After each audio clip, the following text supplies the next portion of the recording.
Hello, today we're going to make a Greek style red pesto. I know that I make a lot of sauces or dips, but I don't feel that any meal is complete without one. So let's get started. We will need 2 jarred red peppers, 60 grams of feta cheese, 10 to 15 walnuts, a handful of parsley.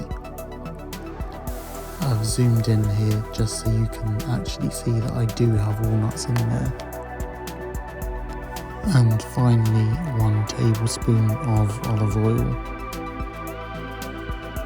This is so easy to make.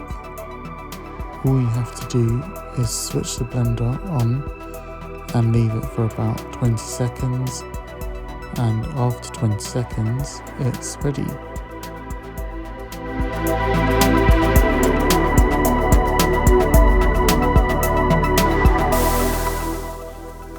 You can store this in the fridge if you're not using it straight away.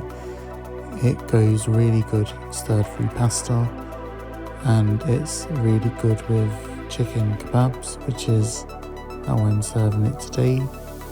I know that this does not look the most appealing of dips, but trust me, it's really good. I hope you enjoy it, and I'll see you next time.